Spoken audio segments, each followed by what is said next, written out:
Welcome to my channel. ఈ వీడియోలో ఇప్పుడే ముగిసిన ఏపీ కేబినెట్ భేటీలో ఉద్యోగ పెన్షనర్లకు తీసుకున్న కీలక నిర్ణయాలు ఇవే. పూర్తి వివరాలు వీడియోలో తెలుసుకుందాం. వీడియోని ఎక్కడే కానీ స్కిప్ చేయకుండా ఎండ్ వరకు చూసేయండి. అప్పుడే ఇన్ఫర్మేషన్ పూర్తిగా అర్థమవుతుంది. వీడియో చూస్తున్న ప్రతి ఒక్కరు వీడియోకి లైక్ చేయండి ఫ్రెండ్స్. ఈ వీడియోని తోటి ఉద్యోగ పెన్షన్ మిత్రులతో అయితే షేర్ చేయండి. కొత్తగా మన ఛానల్ చూస్తున్నారు, ఇంకా ఎవరైనా సబ్స్క్రైబ్ చేసుకోకుంటే వెంటనే మన ఛానల్ని సబ్స్క్రైబ్ చేసుకోండి. దీని ద్వారా నేను చేసే లేటెస్ట్ వీడియోస్ అన్నీ మీ వరకు రీచ్ అవుతాయి. ఇక ఆలస్యం చేయకుండా వివరాల్లోకి అయితే వెళ్ళిపోదాము ఫ్రెండ్స్. ఇక విషయానికి వచ్చినట్లయితే ఆంధ్రప్రదేశ్ రాష్ట్ర ముఖ్యమంత్రి శ్రీ నారా చంద్రబాబు నాయుడు అధ్యక్షతన జరిగిన రాష్ట్ర కేబినెట్ సమావేశం ఇటీవల ముగిసింది. ఈ సమావేశంలో రాష్ట్ర భవిష్యత్తును దృష్టిలో ఉంచుకొని పారిశ్రామిక ప్రగతి, విద్యాభివృద్ధి, మౌలిక సదుపాయాల కల్పన మరియు ఉద్యోగ కల్పన వంటి పలు కీలక రంగాలపై సుదీర్ఘ చర్చించి అనేక ముఖ్యమైన నిర్ణయాలు తీసుకున్నారు. ఈ నిర్ణయాలు రాష్ట్ర సర్వతోముఖాభిముఖి వృద్ధికి దోహదపడతాయని ప్రభుత్వం ఆశాభావం వ్యక్తం చేసింది. పారిశ్రామిక ప్రగతి మరియు పెట్టుబడులకు పెద్దపీట. నెల్లూరు జిల్లాలో పారిశ్రామిక పార్కు. నెల్లూరు జిల్లా ముత్తుకూరు మండలంలో ఆంధ్రప్రదేశ్ పారిశ్రామిక మౌలిక సదుపాయాల సంస్థ ఏపీఐఐసికు 615 ఎకరాల భూమిని కేటాయించేందుకు కేబినెట్ ఆమోదం తెలిపింది. ఈ విశాలమైన భూమిని అత్యాధునిక పారిశ్రామిక పార్కును ఏర్పాటు చేయాలని ప్రతిపాదనకు ఆమోదం లభించింది. దీని ద్వారా స్థానికంగా ఉపాధి అవకాశాలు మెరుగుపడటమే కాకుండా ఆ ప్రాంతంలో పారిశ్రామిక అభివృద్ధికి మార్గం సుగమం అవుతుంది. తర్వాత పంపుడు స్టోరేజ్ ప్రాజెక్టులకు భూమి కేటాయింపు. పునరుత్పాదక ఇంధన వనరుల ప్రాముఖ్యతను గుర్తిస్తూ శ్రీ సత్యసాయి జిల్లా తాడిమర్రిలో అదానీ పవర్ సంస్థకు 500 మెగావాట్ల సామర్థ్యం గల పంపు స్టోరేజ్డ్ ప్రాజెక్టుకు, అలాగే వైఎస్ఆర్ కడప జిల్లా కొండాపురంలో 1000 మెగావాట్ల సామర్థ్యం గల మరో పంపుడు స్టోరేజ్ ప్రాజెక్టులకు భూమి కేటాయించడానికి మంత్రివర్గ ఆమోదం తెలిపింది. ఈ భూమిని ఎకరాకు 5 లక్షల చొప్పున కేటాయించాలని నిర్ణయించారు. ఈ ప్రాజెక్టులు రాష్ట్ర విద్యుత్ గ్రిడ్ స్థిరత్వానికి, హరిత ఇంధన ఉత్పత్తికి దోహదం చేస్తాయి. భోగాపురం సమీపంలో భూ కేటాయింపు.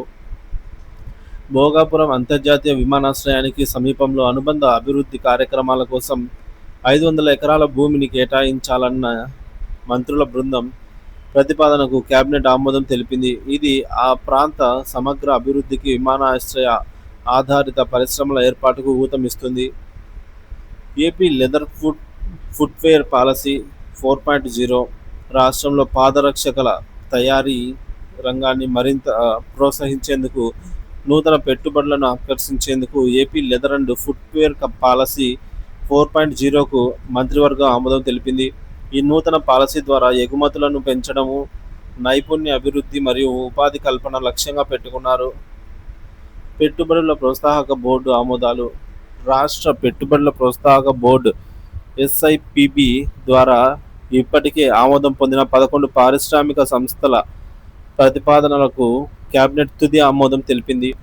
ఈ సంస్థల ద్వారా రాష్ట్రానికి సుమారు 30,000 కోట్ల విలువైన పెట్టుబడులు రానుండగా, త్వరలో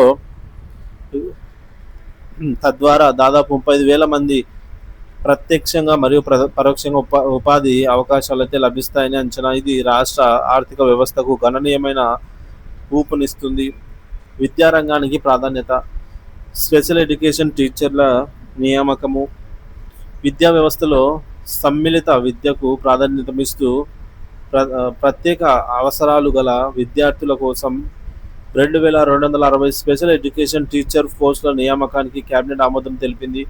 ఇది రాష్ట్రంలోని దివ్యాంగ విద్యార్థులకు నాణ్యమైన విద్యను అందించడంలో కీలక ముందడుగు.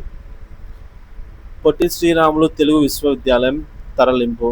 ప్రస్తుతం హైదరాబాద్లో ఉన్న పొట్టి శ్రీరాములు తెలుగు విశ్వవిద్యాలయాన్ని ఆంధ్రప్రదేశ్కు తరలించాలన్న ప్రతిపాదనకు మంత్రివర్గం సూత్రప్రాయంగా అంగీకారం తెలిపింది.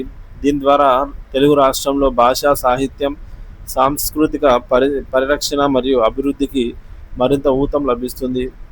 అంబేద్కర్ ఓపెన్ యూనివర్సిటీ స్టడీస్ సెంటర్లు. డాక్టర్ అంబేద్కర్ ఓపెన్ సార్వత్రిక విశ్వవిద్యాలయం ద్వారా రాష్ట్రంలో విద్యార్థులకు వివిధ పోటీ పరీక్షలకు, ఉన్నత విద్యకు అవసరమైనటువంటి కోచింగ్ అందించేందుకు స్టడీ సెంటర్లను ఏర్పాటు చేయడానికి కేబినెట్ ఆమోదం అనుమతి ఇచ్చింది.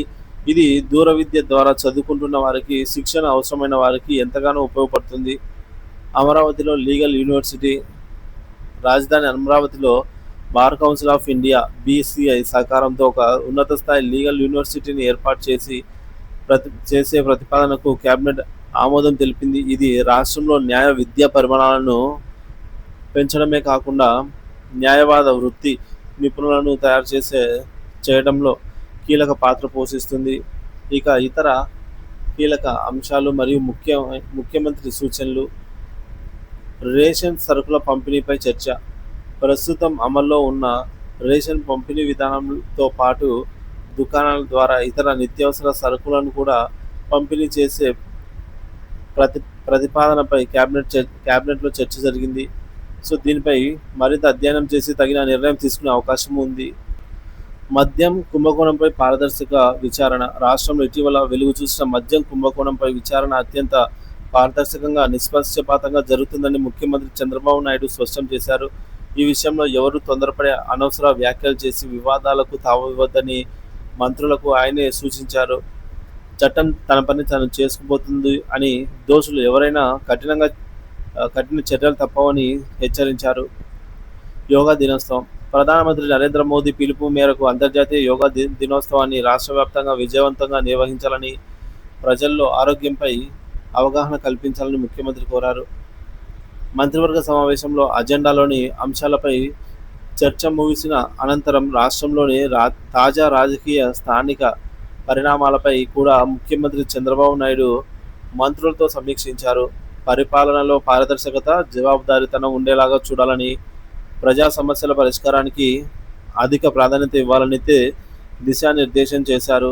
ఈ నిర్ణయాలు ఆంధ్రప్రదేశ్ను అభివృద్ధి పథంలో ముందుకు నడిపిస్తాయని విశ్లేషకులు భావిస్తూ ఉన్నారు.